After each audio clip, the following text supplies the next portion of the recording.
ਕਿਸਾਨ ਸੰਘਰਸ਼ ਨੂੰ ਸਮਰਪਿਤ ਕਵਿਤਾਵਾਂ ਦਾ ਅੱਜ 15ਵਾਂ ਦਿਨ ਹੈ। ਕਮਲ ਧਰਮਸੋਤ ਸ਼ੋਅ ਵੱਲੋਂ ਅੱਜ ਦਾ ਜਿਹੜਾ ਕਵਿਤਾਵਾਂ ਦਾ ਬੁਲੇਟਿਨ ਤੁਹਾਡੇ ਨਾਲ ਸਾਂਝਾ ਕੀਤਾ ਜਾ ਰਿਹਾ ਹੈ, ਉਸ ਵਿੱਚ ਸਭ ਤੋਂ ਪਹਿਲੀ ਕਵਿਤਾ ਮੈਂ ਲੈ ਕੇ ਹਾਜ਼ਰ ਹਾਂ ਡਾਕਟਰ ਮੋਹਨ ਤਿਆਗੀ ਜੀ ਦੀ। ਡਾਕਟਰ ਮੋਹਨ ਤਿਆਗੀ ਜੀ ਪੰਜਾਬੀ ਯੂਨੀਵਰਸਿਟੀ ਪਟਿਆਲਾ ਦੇ ਵਿੱਚ ਅਸਿਸਟੈਂਟ ਪ੍ਰੋਫੈਸਰ ਦੇ ਅਹੁਦੇ ਉੱਤੇ ਕੰਮ ਕਰ ਰਹੇ ਹਨ ਅਤੇ ਬਹੁਤ ਵਧੀਆ ਕਵੀ ਹਨ ਅਤੇ ਇੱਕ ਬਹੁਤ ਚੰਗੇ ਵਿਦਵਾਨ ਵੀ ਹਨ। ਅਤੇ ਉਹਨਾਂ ਦੀ ਕਵਿਤਾ ਹੈ ਮਿੱਟੀ ਦੀ ਤਾਸੀਰ। ਉਹ ਆਪਣਾ ਲਾਮ ਲਸ਼ਕਰ ਲੈ ਕੇ ਆਣ ਪਹੁੰਚੇ ਨੇ, ਉਹ ਆਪਣਾ ਲਾਮ ਲਸ਼ਕਰ ਲੈ ਕੇ ਆਣ ਪਹੁੰਚੇ ਨੇ, ਸਾਡੀ ਮਿੱਟੀ ਦੀ ਤਾਸੀਰ ਪਰਖਣ।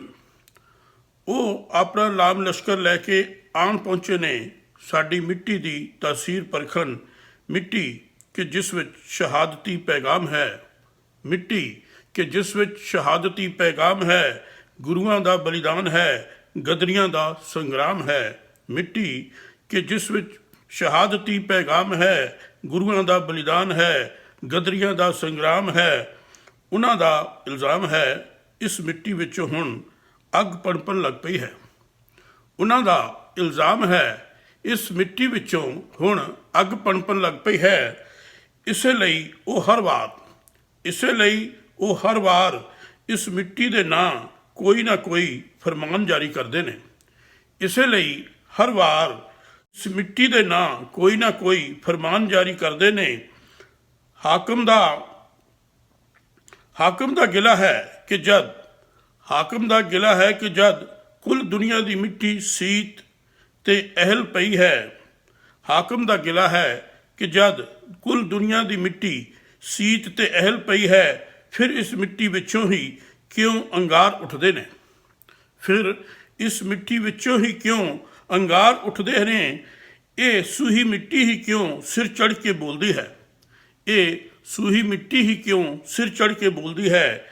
ਇਹ ਮਿੱਟੀ ਹੀ ਕਿਉਂ ਰੰਗ ਦੇ ਬਸੰਤੀ ਚੋਲਾ ਗਾਉਂਦੀ ਹੈ? ਇਹ ਮਿੱਟੀ ਹੀ ਕਿਉਂ ਰੰਗ ਦੇ ਬਸੰਤੀ ਚੋਲਾ ਗਾਉਂਦੀ ਹੈ?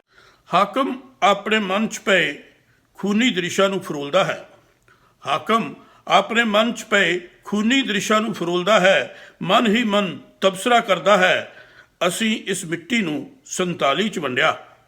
ਅਸੀਂ ਇਸ ਮਿੱਟੀ ਨੂੰ 47 'ਚ ਵੰਡਿਆ, 84 'ਚ ਭੰਡਿਆ। ਹਰ ਵਾਰ ਕਿਸੇ ਨਾ ਕਿਸੇ ਜ਼ਹਿਰ 'ਚ ਡੋਬਾ ਦਿੱਤਾ, ਹਰ ਵਾਰ ਕਿਸੇ ਨਾ ਕਿਸੇ ਜ਼ਹਿਰ 'ਚ ਡੋਬਾ ਦਿੱਤਾ।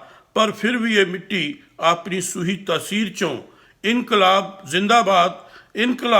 ਜ਼ਿੰਦਾਬਾਦ ਦੇ ਨਾਅਰੇ ਮਾਰਨ ਲੱਗਦੀ ਹੈ। ਹੁਣ ਦਿੱਲੀ ਦੇ ਤਖਤ ਨੇ ਸਾਜ਼ਿਸ਼ੀ ਰਾਤ 'ਚ ਬੈਠ ਕੇ ਇੱਕ ਨਵਾਂ ਮਨਸੂਬਾ ਬਣਾਇਆ ਹੈ। ਹੁਣ ਦਿੱਲੀ ਦੇ ਤਖਤ ਨੇ ਸਾਜ਼ਿਸ਼ੀ ਰਾਤ 'ਚ ਬੈਠ ਕੇ ਇੱਕ ਨਵਾਂ ਮਨਸੂਬਾ ਬਣਾਇਆ ਹੈ ਤੇ ਇਸ ਮਿੱਟੀ ਦਾ ਭਗਵਾ ਕਰਨ ਲਈ ਲੋਕ ਰੋਹ ਸਾਹਣ ਤੇ ਲਾਇਆ ਹੈ। ਤੇ ਇਸ ਮਿੱਟੀ ਦਾ ਭਗਵਾ ਕਰਨ ਲਈ ਲੋਕ ਰੋਹ ਸਾਹਣ ਤੇ ਲਾਇਆ ਹੈ। ਲੋਕ ਰੋਹ ਆਪਣੀ ਚਰਮ ਸੀਮਾ ਤੇ ਪਹੁੰਚ ਗਿਆ ਹੈ। ਲੋਕ ਰੋਹ ਆਪਣੀ ਚਰਮ ਸੀਮਾ ਤੇ ਪਹੁੰਚ ਗਿਆ ਹੈ। ਪੰਜਾਬ ਦਾ ਗੌਰਵ ਦਾਅ ਤੇ ਹੈ। ਪੰਜਾਬ ਦਾ ਗੌਰਵ ਦਾਅ ਤੇ ਹੈ। ਯੋਧਿਆਂ ਦਾ ਕਾਫਲਾ ਸਿਸਟਮੀ ਹਨੇਰਿਆਂ ਨੂੰ ਚੀਰਦਾ। ਯੋਧਿਆਂ ਦਾ ਕਾਫਲਾ ਸਿਸਟਮੀ ਹਨੇਰਿਆਂ ਨੂੰ ਚੀਰਦਾ ਤਖਤ ਵੱਲ ਵੱਧਦਾ ਜਾ ਰਿਹਾ ਹੈ।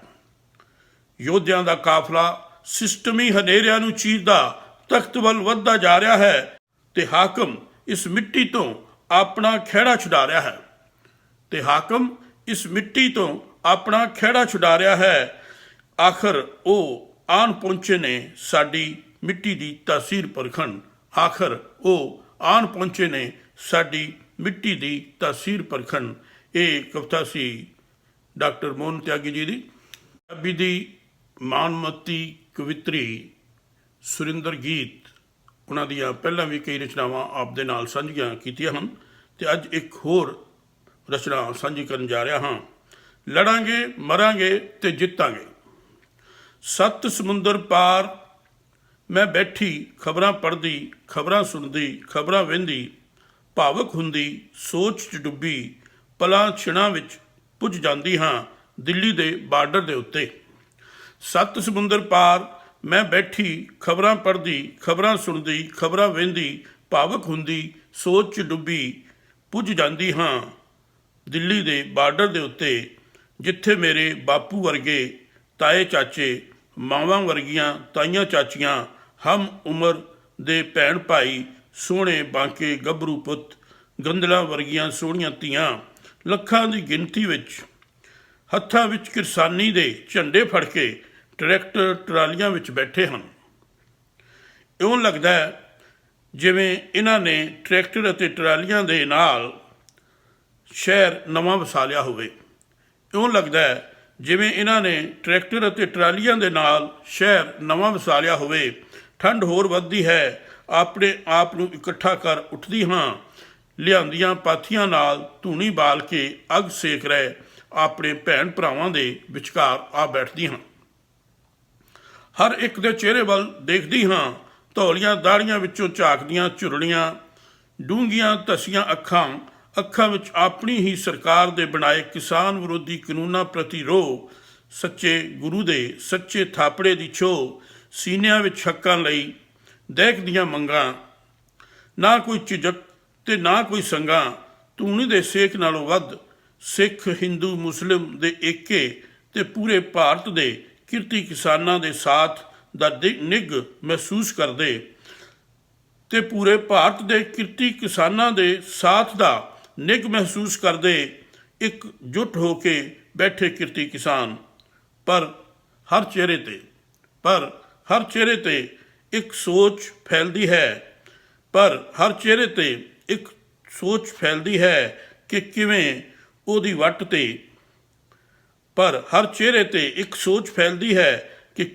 ਵੱਟ ਤੇ ਕੋਈ ਧਨਾੜ ਆਣ ਖੜੇਗਾ, ਉਹਦੇ ਖੇਤ ਦਾ ਮਾਲਕ ਬਣੇਗਾ। ਆਪਣੇ ਹੀ ਖੇਤ 'ਚ ਦਿਹਾੜੀਆ ਬਣ, ਸੋਨੇ ਦੀ ਚਾਬਕ ਹੇਠ ਮਿੱਟੀ ਨਾਲ ਮਿੱਟੀ ਹੋਵੇਗਾ। ਆਪਣੇ ਲਹੂ ਪਸੀਨੇ ਨਾਲ ਪਾਲੀ ਫਸਲ ਬੇਗਾਨੀ ਟਰਾਲੀ ਵਿੱਚ ਸੁੱਟ ਘਰੇ ਖਾਲੀ ਪਰਤੇਗਾ। ਉਹ ਉੱਠ ਖਲੋਂਦਾ ਹੈ, ਸਿਰ ਤੇ ਬੰਨਿਆ ਪਰਨਾ ਸੂਤ ਕਰਦਾ ਹੈ, ਪਗੜੀ ਸੰਭਾਲਦਾ ਹੈ, ਬੁੱਕਲ ਮਾਰਿਆ ਖੇਸ ਲਾ ਕੇ ਵਗਾ ਮਾਰਦਾ ਹੈ, ਇਨਕਲਾਬ ਜ਼ਿੰਦਾਬਾਦ ਤੇ ਨਾਅਰੇ ਲਾਉਂਦਾ, ਟਰਾਲੀਆਂ ਹੇਠਾਂ ਸੁੱਤਿਆਂ ਨੂੰ ਜਗਾਉਂਦਾ, ਦਿੱਲੀ ਵੱਲ ਮੂੰਹ ਕਰਕੇ ਉੱਚੀ ਆਵਾਜ਼ ਵਿੱਚ ਆਖਦਾ ਹੈ, ਅਸੀਂ ਲੜਾਂਗੇ, ਅਸੀਂ ਮਰਾਂਗੇ, ਅਸੀਂ ਜਿੱਤਾਂਗੇ। ਅਸੀਂ ਲੜਾਂਗੇ, ਅਸੀਂ ਮਰਾਂਗੇ, ਅਸੀਂ ਜਿੱਤਾਂਗੇ। ਅੱਜ ਦੇ ਇਸ ਕਵਿਤਾਵਾਂ ਦੇ ਬੁਲੇਟਿਨ ਵਿੱਚ ਜਿਹੜੀ ਮੈਂ ਅਗਲੀ ਰਚਨਾ ਲੈ ਕੇ ਹਾਜ਼ਰ ਹੋਇਆ ਹਾਂ, ਉਹ ਹੈ ਸਾਡੀ ਮਾਣਮੱਤੀ ਕਵਿੱਤਰੀ ਸੁਖਵਿੰਦਰ ਅੰਮ੍ਰਿਤ ਜੀ ਦੀ ਕਿਸਾਨ ਮਜ਼ਦੂਰ ਏਕਤਾ ਜ਼ਿੰਦਾਬਾਦ। ਕਿਸੇ ਸੋਨੇ ਦੇ ਕਣ ਨੂੰ ਹੀ ਜ਼ਮਾਨਾ ਅਗਨ ਵਿੱਚ ਪਾਵੇ, ਕਿਸੇ ਸੋਨੇ ਦੇ ਕਣ ਨੂੰ ਹੀ ਜ਼ਮਾਨਾ ਅਗਨ ਵਿੱਚ ਪਾਵੇ, ਕਿ ਜ਼ਰਾ ਖਾਕ ਦਾ ਤਾਂ ਇਮਤਿਹਾਨਾਂ ਨੂੰ ਤਰਸ ਜਾਵੇ, ਕਿ ਜ਼ਰਾ ਖਾਕ ਦਾ ਤਾਂ ਇਮਤਿਹਾਨਾਂ ਨੂੰ ਤਰਸ ਜਾਵੇ। ਅਜੇ ਕਾਲਾ ਨਾ ਪੈ ਤੈਨੂੰ ਤਰਾਸ਼ੇਗਾ ਜ਼ਮਾਨਾ ਇਉਂ, ਅਜੇ ਕਾਲਾ ਨਾ ਪੈ ਤੈਨੂੰ ਤਰਾਸ਼ੇਗਾ ਜ਼ਮਾਨਾ ਇਉਂ, ਕਿ ਲੱਖਾਂ ਨੇਰਿਆਂ ਨੂੰ ਚੀਰ ਕੇ ਤੇਰਾ ਜਲਾਉ ਆਵੇ, ਕਿ ਲੱਖਾਂ ਨੇਰਿਆਂ ਨੂੰ ਚੀਰ ਕੇ ਤੇਰਾ ਜਲਾਉ ਆਵੇ। ਮਿਲੇ ਨਾ ਜ਼ਖਮ ਜਦ ਤੱਕ ਰੁੱਖ ਨੂੰ ਵੀ ਫਲ ਨਹੀਂ ਪੈਂਦਾ, ਮਿਲੇ ਨਾ ਜ਼ਖਮ ਜਦ ਤੱਕ ਰੁੱਖ ਨੂੰ ਵੀ ਫਲ ਨਹੀਂ ਪੈਂਦਾ, ਸਿਤਮ ਸਹਿ ਕੇ ਜ਼ਮਾਨੇ ਦੇ ਹਯਾਤੀ ਤੇ ਲਿਸ਼ਕ ਆਵੇ, ਸਿਤਮ ਸਹਿ ਕੇ ਜ਼ਮਾਨੇ ਦੇ ਹਯਾਤੀ ਤੇ ਲਿਸ਼ਕ ਆਵੇ, ਸਿਤਮ ਸਹਿ ਕੇ ਜ਼ਮਾਨੇ ਦੇ ਹਯਾਤੀ ਤੇ ਲਿਸ਼ਕ ਆਵੇ। ਬੁਝੇ ਹੋਏ ਚਿਰਾਗਾਂ ਨੂੰ ਕਿਸੇ ਨੇ ਪੁੱਛਿਆ ਤੱਕ ਨਾ, ਬੁਝੇ ਹੋਏ ਚਿਰਾਗਾਂ ਨੂੰ ਕਿਸੇ ਨੇ ਪੁੱਛਿਆ ਤੱਕ ਨਾ, ਕਿ ਬਲਦੇ ਦੀਵਿਆਂ ਨੂੰ ਹਰ ਹਵਾਹੀ ਪਰਖ ਕੇ ਜਾਵੇ, ਕਿ ਬਲਦੇ ਦੀਵਿਆਂ ਨੂੰ ਹਰ ਹਵਾਹੀ ਪਰਖ ਕੇ ਜਾਵੇ, ਕਿ ਬਲਦੇ ਦੀਵਿਆਂ ਨੂੰ ਹਰ ਹਵਾਹੀ ਪਰਖ ਕੇ ਜਾਵੇ। ਇਹ ਰਚਨਾ ਸੀ ਬੀਬੀ ਸੁਖਵਿੰਦਰ ਅੰਮ੍ਰਿਤ ਜੀ ਦੀ। ਅਗਲੀ ਕਵਿਤਾ ਜਿਹੜੀ ਮੈਂ ਅੱਜ ਲੈ ਕੇ ਹਾਜ਼ਰ ਹੋਇਆ ਹਾਂ, ਉਹ ਸਾਡੀ ਕਵਿਤਰੀ ਹੈ ਡਾਕਟਰ ਗੁਰਮਿੰਦਰ ਸਿੱਧੂ। ਉਹਨਾਂ ਦੀ ਲਿਖੀ ਰਚਨਾ ਹੈ, ਤੂੰ ਜ਼ੋਰ ਲਿਆ ਅਜ਼ਮਾ ਦਿੱਲੀਏ, ਤੂੰ ਜ਼ੋਰ ਲਿਆ ਅਜ਼ਮਾ ਦਿੱਲੀਏ, ਤੂੰ ਰੋਕੇ ਸਾਡੇ ਰਾਹ ਦਿੱਲੀਏ। ਅਸੀਂ ਪਰਬਤ ਟੱਪਣ ਵਾਲੇ ਹਾਂ, ਅਸੀਂ ਪਰਬਤ ਟੱਪਣ ਵਾਲੇ ਹਾਂ, ਕਦ ਪਿੱਛੇ ਤੱਕਣ ਵਾਲੇ ਹਾਂ। ਤੂੰ ਜ਼ੋਰ ਲਿਆ ਅਜ਼ਮਾ ਦਿੱਲੀਏ, ਤੂੰ ਰੋਕੇ ਸਾਡੇ ਰਾਹ ਦਿਲੀਏ, ਅਸੀਂ ਪਰਬਤ ਟੱਪਣ ਵਾਲੇ ਹਾਂ, ਕਦ ਪਿੱਛੇ ਤੱਕਣ ਵਾਲੇ ਹਾਂ। ਤੇਰਾ ਜ਼ੁਲਮ ਜੜ੍ਹਾਂ ਤੋਂ ਪੁੱਟ ਦੇਣਾ, ਤੇਰਾ ਜ਼ੁਲਮ ਜੜ੍ਹਾਂ ਤੋਂ ਪੁੱਟ ਦੇਣਾ, ਤੇਰਾ ਝੂਠ ਪਤਾਲੀ ਸੁੱਟ ਦੇਣਾ, ਤੇਰਾ ਝੂਠ ਪਤਾਲੀ ਸੁੱਟ ਦੇਣਾ। ਅਸੀਂ ਸਿਦਕਾਂ ਦੇ ਰਖਵਾਲੇ ਹਾਂ, ਕਦ ਏਦਾਂ ਟੁੱਟਣ ਵਾਲੇ ਹਾਂ। ਅਸੀਂ ਸਿਦਕਾਂ ਦੇ ਰਖਵਾਲੇ ਹਾਂ, ਕਦ ਏਦਾਂ ਟੁੱਟਣ ਵਾਲੇ ਹਾਂ। ਸਾਡੇ ਪਿੱਛੇ ਗੁਰ ਦਸ਼ਮੇਸ਼ ਖੜਾ, ਸਾਡੇ ਪਿੱਛੇ ਗੁਰ ਦਸ਼ਮੇਸ਼ ਖੜਾ। ਹਰ ਭਗਤ ਖੜਾ ਦਸ਼ਵੇਸ਼ ਖੜਾ, ਹਰ ਭਗਤ ਖੜਾ ਦਰਵੇਸ਼ ਖੜਾ। ਅਸੀਂ ਨਾਨਕ ਦੇ ਮਤਵਾਲੇ ਹਾਂ, ਕਦ ਜਬਰ ਸਹਾਰਨ ਵਾਲੇ ਹਾਂ। ਅਸੀਂ ਨਾਨਕ ਦੇ ਮਤਵਾਲੇ ਹਾਂ, ਕਦ ਜਬਰ ਸਹਾਰਨ ਵਾਲੇ ਹਾਂ। ਹੁਣ ਬਣ ਗਏ ਹਾਂ ਵੰਗਾਰ ਅਸੀਂ, ਹੁਣ ਬਣ ਗਏ ਹਾਂ ਵੰਗਾਰ ਅਸੀਂ, ਇਹ ਬਿਲ ਕਰਨੇ ਲੰਗਾਰ ਅਸੀਂ। ਹੁਣ ਬਣ ਗਏ ਹਾਂ ਵੰਗਾਰ ਅਸੀਂ, ਇਹ ਬਿਲ ਕਰਨੇ ਲੰਗਾਰ ਅਸੀਂ। ਸਿਰ ਤਲੀ ਤੇ ਰੱਖਣ ਵਾਲੇ ਹਾਂ, ਸਿਰ ਤਲੀ ਤੇ ਰੱਖਣ ਵਾਲੇ ਹਾਂ, ਕਦ ਏਦਾਂ ਥੱਕਣ ਵਾਲੇ ਹਾਂ। ਨਾ ਕਿਸੇ ਤੇ ਕਰਦੇ ਜ਼ੁਲਮ ਅਸੀਂ, ਨਾ ਕਿਸੇ ਤੇ ਕਰਦੇ ਜ਼ੁਲਮ ਅਸੀਂ, ਨਾ ਕਿਸੇ ਦੇ ਸਹਿੰਦੇ ਜ਼ੁਲਮ ਅਸੀਂ। ਤੇਗਾਂ ਤੀਰਾਂ ਦੇ ਪਾਲੇ ਹਾਂ, ਤੇਗਾਂ ਤੀਰਾਂ ਦੇ ਪਾਲੇ ਹਾਂ, ਕਦ ਏਦਾਂ ਹਾਰਨ ਵਾਲੇ ਹਾਂ, ਕਦ ਏਦਾਂ ਹਾਰਨ ਵਾਲੇ ਹਾਂ, ਕਦ ਏਦਾਂ ਹਾਰਨ ਵਾਲੇ ਹਾਂ। ਇਹ ਰਚਨਾ ਸੀ ਡਾਕਟਰ ਗੁਰਮਿੰਦਰ ਸਿੱਧੂ ਜੀ ਦੀ। ਤੇ ਇੱਕ ਹੋਰ ਉਹਨਾਂ ਦੀ ਰਚਨਾ ਹੈ, ਅੱਜ ਅਸੀਂ ਅੱਤਵਾਦੀ ਹੋ ਗਏ। ਜਦ ਫਾਂਸੀ ਉੱਤੇ ਚੜ੍ਹਦੇ ਸੀ, ਤੋਪਾਂ ਦੇ ਮੂਹਰੇ ਖੜ੍ਹਦੇ ਸੀ, ਸਰਹੱਦਾਂ ਉੱਤੇ ਲੜਦੇ ਸੀ। ਜਦ ਫਾਂਸੀ ਉੱਤੇ ਚੜ੍ਹਦੇ ਸੀ, ਤੋਪਾਂ ਦੇ ਮੂਹਰੇ ਖੜ੍ਹਦੇ ਸੀ, ਸਰਹੱਦਾਂ ਉੱਤੇ ਲੜਦੇ ਸੀ। ਉਦੋਂ ਦੇਸ਼ ਭਗਤ ਸੀ ਹੁੰਦੇ, ਅੱਜ ਅਸੀਂ ਵੱਖਵਾਦੀ ਹੋ ਗਏ। ਉਦੋਂ ਦੇਸ਼ ਭਗਤ ਸੀ ਹੁੰਦੇ, ਅੱਜ ਵੱਖਵਾਦੀ ਹੋ ਗਏ। ਸ਼ਾਬਾਸ਼ੇ ਬਈ ਦੇਸ਼ ਵਾਲਿਓ, ਸ਼ਾਬਾਸ਼ੇ, ਸ਼ਾਬਾਸ਼ੇ ਬਈ ਦੇਸ਼ ਵਾਲਿਓ, ਅੱਜ ਅਸੀਂ ਅੱਤਵਾਦੀ ਹੋ ਗਏ। ਜਦ ਖੇਤੀ ਅੰਨ ਉਗਾਉਂਦੇ ਸੀ, ਪਿੰਡੇ ਤੇ ਸਿਆਲ ਹੰਡਾਉਂਦੇ ਸੀ, ਤੇ ਹਰੀ ਕ੍ਰਾਂਤੀ ਲਿਆਉਂਦੇ ਸੀ। ਜਦ ਖੇਤੀ ਅੰਨ ਉਗਾਉਂਦੇ ਸੀ, ਪਿੰਡੇ ਤੇ ਸਿਆਲ ਹੰਡਾਉਂਦੇ ਸੀ, ਤੇ ਹਰੀ ਕ੍ਰਾਂਤੀ ਲਿਆਉਂਦੇ ਸੀ। ਉਦੋਂ ਦੇਸ਼ ਦੀ ਆਨ ਬਚਾਈ, ਅੱਜ ਘਟੀਆ ਇਨਸਾਨ ਹੋ ਗਏ। ਉਦੋਂ ਦੇਸ਼ ਦੀ ਆਨ ਬਚਾਈ, ਅੱਜ ਘਟੀਆ ਇਨਸਾਨ ਹੋ ਗਏ। ਸਦਕੇ ਤੁਹਾਡੇ ਦੇਸ਼ ਵਾਸੀਓ, ਅੱਤਵਾਦੀ ਕਿਰਸਾਨ ਹੋ ਗਏ। ਹੜ੍ਹ ਭੁਚਾਲ ਜਦ ਆਉਂਦੇ ਸੀ, ਜਾ ਜਾ ਰਾਹਤ ਪਹੁੰਚਾਉਂਦੇ ਸੀ। ਹੜ੍ਹ ਭੁਚਾਲ ਜਦ ਆਉਂਦੇ ਸੀ, ਜਾ ਜਾ ਰਾਹਤ ਪਹੁੰਚਾਉਂਦੇ ਸੀ। ਥਾਂ ਥਾਂ ਤੇ ਲੰਗਰ ਲਗਾਉਂਦੇ ਸੀ। ਵਿੱਚ ਕਰੋਨਾ ਮੂਹਰਲੇ ਯੋਧੇ, ਵਿੱਚ ਕਰੋਨਾ ਮੂਹਰਲੇ ਯੋਧੇ, ਅੱਜ ਅਸੀਂ ਗਦਾਰ ਹੋ ਗਏ। ਸ਼ਾਬਾਸ਼ੇ ਬਈ ਦੇਸ਼ ਵਾਲਿਓ, ਅੱਤਵਾਦੀ ਸਰਦਾਰ ਹੋ ਗਏ। ਅੱਜ ਅਸੀਂ ਪੱਖਵਾਦੀ ਹੋ ਗਏ, ਅੱਜ ਅਸੀਂ ਪੱਖਵਾਦੀ ਹੋ ਗਏ। ਦਹਿਸ਼ਤਗਰਦ ਫਸਾਦੀ ਹੋ ਗਏ। ਅੱਜ ਅਸੀਂ ਪੱਖਵਾਦੀ ਹੋ ਗਏ, ਦਹਿਸ਼ਤਗਰਦ ਫਸਾਦੀ ਹੋ ਗਏ। ਸਦਕੇ ਤੁਹਾਡੇ ਦੇਸ਼ ਵਾਲਿਓ, ਅੱਜ ਅਸੀਂ ਵੱਖਵਾਦੀ ਹੋ ਗਏ। ਸਦਕੇ ਤੁਹਾਡੇ ਦੇਸ਼ ਵਾਲਿਓ, ਅੱਜ ਅਸੀਂ ਵੱਖਵਾਦੀ ਹੋ ਗਏ।